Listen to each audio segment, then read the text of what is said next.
Hey guys, welcome back to the channel. Again, still in Tampa, so unable to do the camera and everything. My editor is throwing this together. I wanted to make a video because we did get an extremely huge change to sets in Hockey Ultimate Team regarding icons as well as X Factors. So we are going to check out the new sets first. All right, so if you go into sets, you'll see the Love of Hockey sets that are live for 2 days and 20 hours here. So they do expire in about 3 days, depending on when you watch this video. We will go and take a look at these now. There is 4 new sets in there. So there is 20 bronze players to get a gold exchanged player there. In regards to doing this set, it's very difficult to pull bronze players, so more often than not, even if you've opened up a ton of packs, you probably do not have an exceptional amount of bronze players. And in all honesty, you want to make sure, if you're going to do this set, let's say you have a bunch of untradables, make sure you're not selling bronze goaltenders because they will sell for much more than what the base is and what it is to worth to do this set. It's really just a way for EA to allow you to clean out any bronze cards you have. Moving on to the next set in this list, we've got the Silver Player Bonus Exchange set. So you can get 4 gold players for 12 silver players.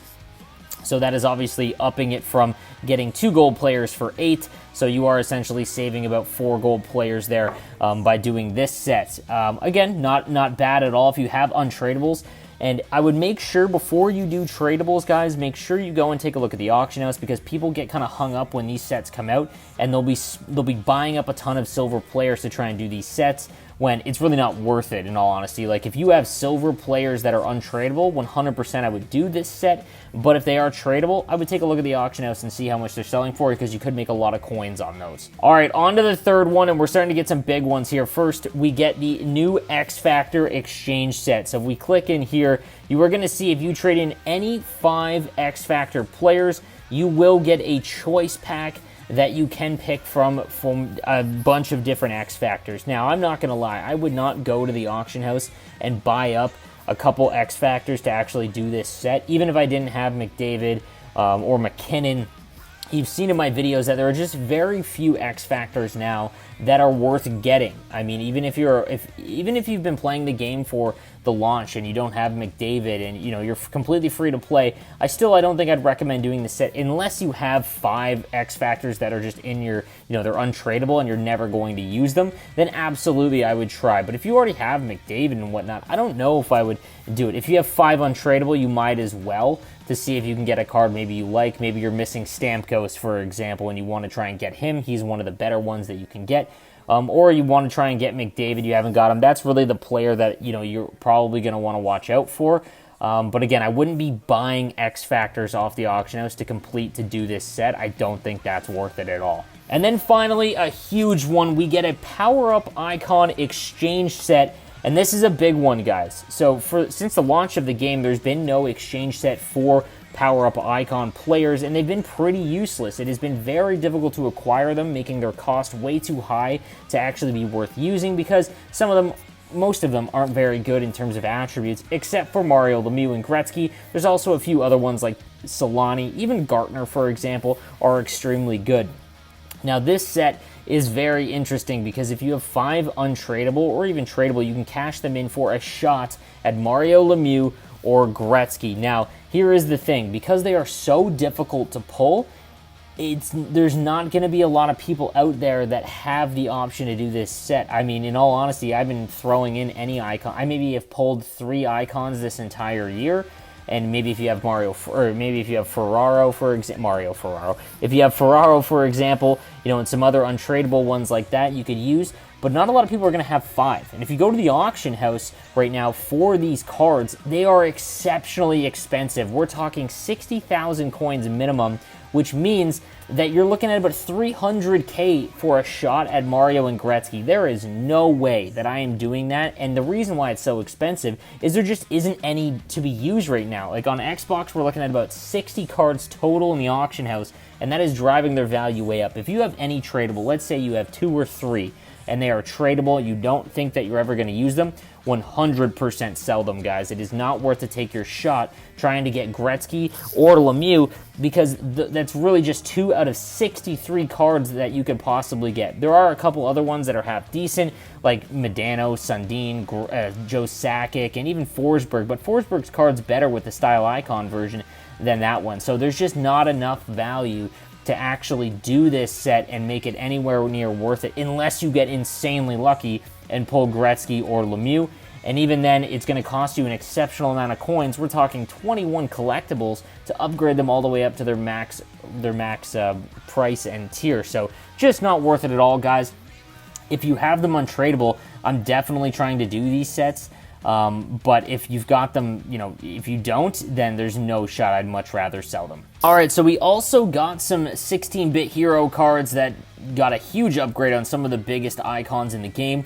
We've got the 95 Gordie Howe, and even with Distributor and Workhorse, this card is still tough to value. Right now, he's going for about 350,000 coins. 91 speed, 91 acceleration isn't the end-all, be-all, but he's only 6'1", so it's not like he's very tall. However, his superstar abilities do kind of save him.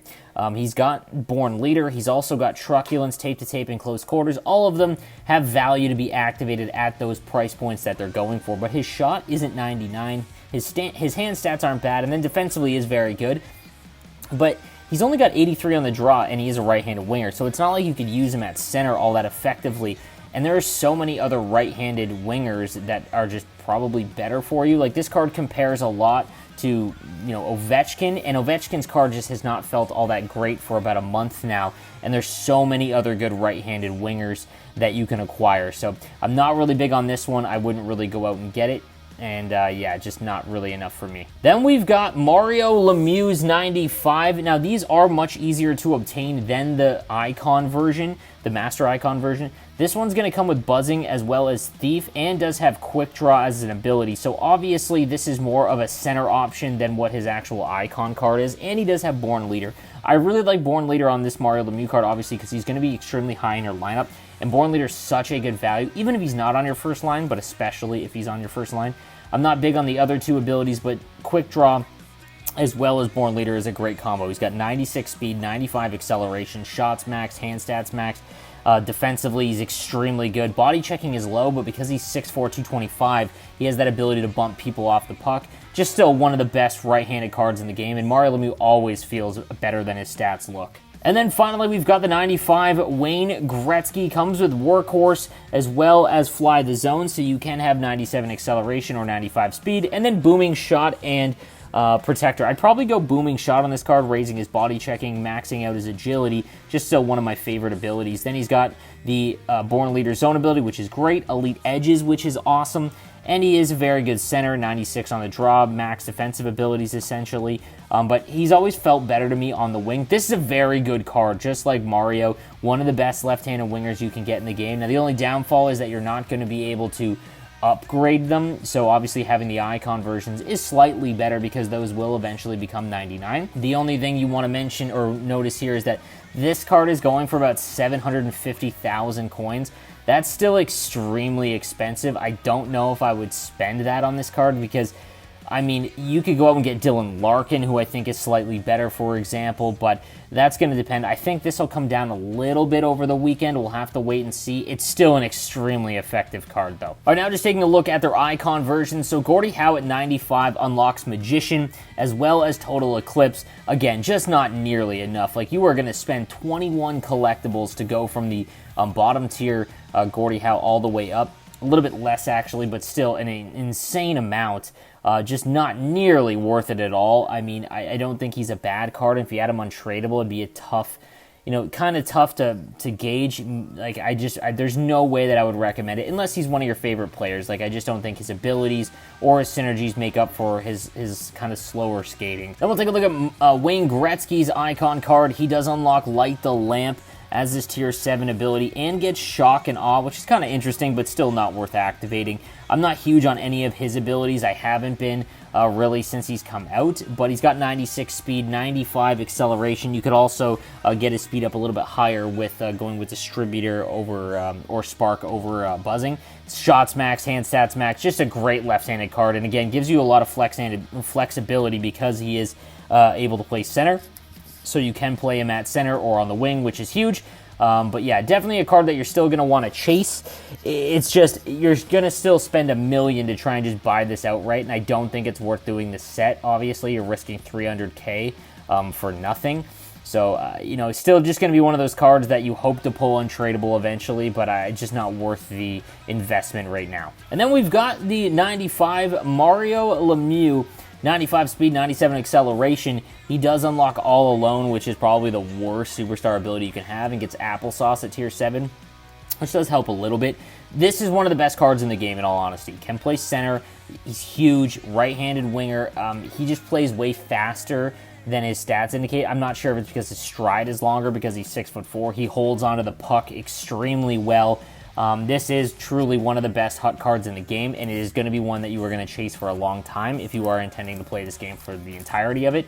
But it's still just, I think this is a flex card, guys. I don't think this is one unless you are extremely HUT rich. Like, we're talking like you have a 1.5 million coins to buy him outright. These prices should come down a little bit now, guys, though, with that set, even though that it makes them untradeable.